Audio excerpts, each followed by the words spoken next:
Easy index error அப்படிங்கிறது வந்து பார்த்தீங்கன்னா சில பேர் நார்மலாக எடுத்துக்கிறாங்க.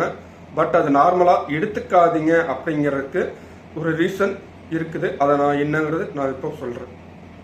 Friends, registration act 1908 section 68 subsection 2 படி வந்து பார்த்தீங்கன்னா அண்டர் செக்ஷன் 68 சப்செக்ஷன் 2 என்ன சொல்லியிருக்காங்கன்னா ரெக்டிஃபிகேஷன் ஆஃப் எரர் அப்படின்னு சொல்லிட்டு ஈஸியில தட் மீன்ஸ் என்குமரன்ஸ் சர்டிபிகேட் வில்லங்க சான்றிதழ்ல உங்களுடைய பேர் வரலன்னா ரெக்டிஃபிகேஷன் ஆஃப் எரர்ல நம்ம வந்து பெட்டிஷன் கொடுத்துடலாம் அப்படிங்கிறது பேசிக்கா வந்து சில பேருக்கு தெரியும், சில பேருக்கு தெரியாது.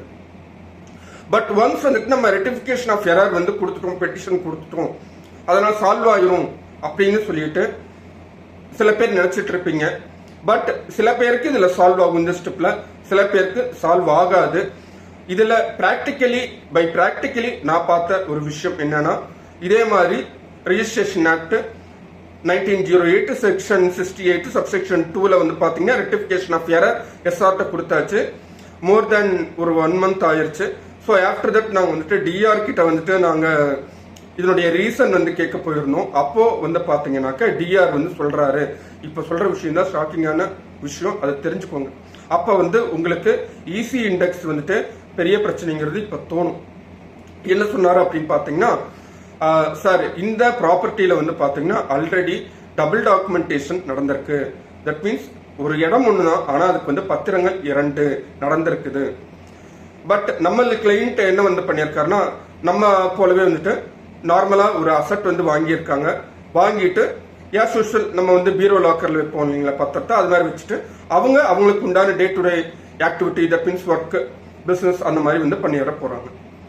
பட் என்ன நடந்திருக்குன்னு பாத்தீங்கன்னா, இதுல வந்து டபுள் டாக்குமெண்டேஷன் நடந்திருக்கு. இந்த கிளைண்ட்டுக்கு தெரியாமையே அவங்க வந்து பாத்தீங்கன்னா சிவில் கோர்ட்ல வந்துட்டு சிவில் சூட் ஃபைல் பண்ணியிருக்காங்க. தட் மீன்ஸ் அவங்களுடைய டாக்குமெண்ட் தான் ஒரிஜினல் டாக்குமெண்ட் அப்படின்னு சொல்லிட்டு சேலஞ்ச் பண்ணியிருக்காங்க.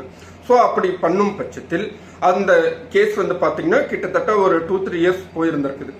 ஆஃப்டர் தட் கோர்ட் ஆர்டர் வந்து கொடுத்திருக்காங்க, அவங்க வச்சிருக்கிற டாக்குமெண்ட் தான் வந்துட்டு ஒரிஜினல் டாக்குமெண்ட் அப்படின்னு சொல்லிட்டு இவங்க ரிஜிஸ்ட்ரேஷன் பண்ணின டாக்குமெண்ட் வந்துட்டு கேன்சலேஷன் ஆஃப் டாக்குமெண்ட் அதன் கீழே இவங்களுடைய பத்திரத்தை கொண்டு வந்திருக்காங்க. அதுவும் அந்த ஆர்டர்ல வந்து இருக்குது. அந்த ஆர்டரின் அடிப்படையில் based on that grounds TR and SR வந்து பாத்தீங்கன்னா இவங்களுடைய ஈசி வில்லங்க சான்றிதழ்ல இவங்க பதிவு பண்ணின பத்திரத்தை ஈசியில வந்து காமிக்கவில்லை அப்படிங்கறது இதனுடைய பொருள்.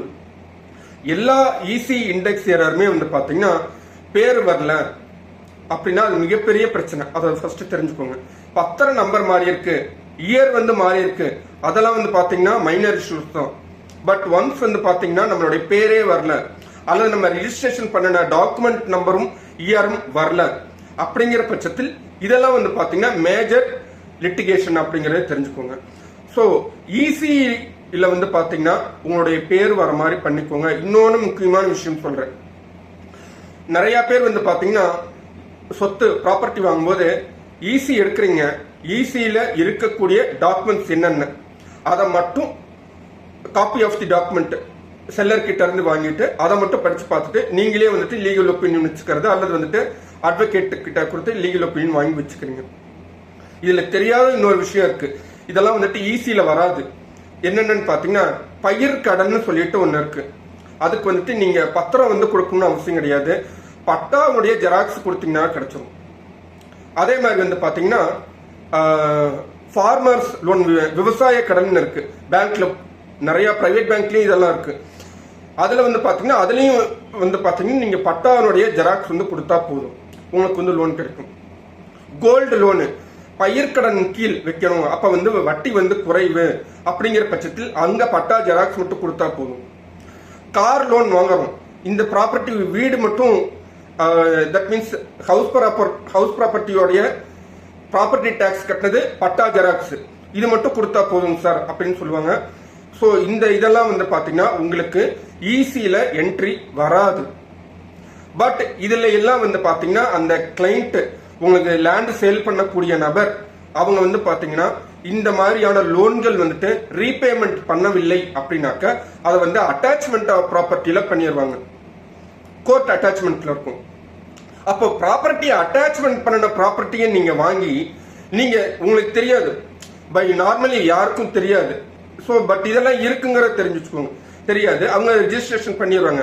பட் ஒன்ஸ் பட்டா மாறுதலுக்கு போகும்போது தான் ப்ராப்பர்ட்டி வந்து அட்டாச்மெண்ட்ல இருக்குங்க சார், கோர்ட் ஆர்டர் வந்தால் தான் முடிக்க முடியும் அப்படின்னு சொல்லிடுவாங்க. அப்போ ப்ராப்பர்ட்டி வாங்கியும் நமக்கு யூஸ் கிடையாது, நிம்மதியும் கிடையாது. அவங்க கிட்ட கேட்டால் சார் நான் அதெல்லாம் கட்டிட்டேங்க சார் அப்படின்னு சொல்லுவாங்க. இல்லைங்க சார் நான் ஊர்ல இருக்கேன், வெளியூர்ல இருக்கேன், வெளிநாடு வந்துட்டேன் அப்படின்னு சொல்லிட்டு அப்படி போற ஆட்களும் இருக்கிறாங்க. ஏன்னா நிறைய கேஸ் பார்த்த விஷயத்த நான் உங்களுக்கு சொல்றேன். ஸோ இதெல்லாம் வந்துட்டு ஈஸியில வராது. ஸோ ஒரு ஈஸியில வந்துட்டு பேர் வரலனாலும் பிரச்சனை. ஒரு சொத்தை வாங்குறதுக்கு முன்னாடி ஈஸி வந்து எந்த அளவுக்கு கிளாரிஃபை நம்ம எடுக்கிறோம் அப்படிங்கிறதும் நம்ம பார்க்கணும். ஈஸியில வராத வில்லங்கம் அதையும் வந்து பாத்தீங்கன்னா நம்ம வந்து ட்ரேஸ் அவுட் பண்ணி தான் நம்ம வந்து ஒரு ப்ராப்பர்ட்டி வந்து பர்ச்சேஸ் பண்ணணுமா வேண்டாமா அப்படிங்கறத நம்ம வந்து டிசைட் பண்ணணுமே தவிர, ப்ராப்பர்ட்டி வந்து ஆன் ரோட் பேசிஸ்ல இருக்கு, ஸ்கொயர் ஃபீட் ரேட் வந்துட்டு நார்மலி 10,000 போகுது, இவங்க வந்துட்டு 8.5K வந்து கொடுக்குறாங்க, ஒரு சீப்பா இருக்கு, நமக்கு வாங்கின உடனே அடுத்த ஒரு நெக்ஸ்ட் ஒரு 2-3 மந்த்ஸ் கப்பல் ஆஃப் மந்த்ஸ்லயே நம்ம 10,000 சேல் பண்ணா கூட நமக்கு வந்துட்டு இவ்வளோ லேக்ஸ் அண்ட் லேக்ஸ் வந்து ப்ராஃபிட் வருது அப்படின்னு தப்பு கணக்கு போட்டு பர்ச்சேஸ் பண்ணிடாதீங்க. கடைசியில் நீங்க தான் வந்துட்டு சிக்கிடுவீங்க. ஸோ ஈசியில வந்து நேம் வரலனாலும் பிரச்சனை, ஈசியில வராத டாக்குமெண்ட்டும் எடுத்து நம்ம வந்து வெரிஃபை பண்ணி தான் ஒரு ப்ராப்பர்ட்டி வாங்கணும் அப்படிங்கிறது தெரிஞ்சுக்கோங்க. இந்த மாதிரி உங்களுக்கு வந்து லீகல் ஒப்பீனியன் எடுக்கணும்னா டிஸ்பிளேல இருக்கக்கூடிய நம்பருக்கு கால் பண்ணுங்க. அல்லது ஈஸியில இந்த மாதிரி ப்ராப்ளம் இருக்குதுனாலும் நீங்க டிஸ்பிளேல இருக்கக்கூடிய நம்பருக்கு கால் பண்ணுங்க. அக்ராஸ் தமிழ்நாடு சர்வீஸ் பண்ணி தரோம். Thank you friends.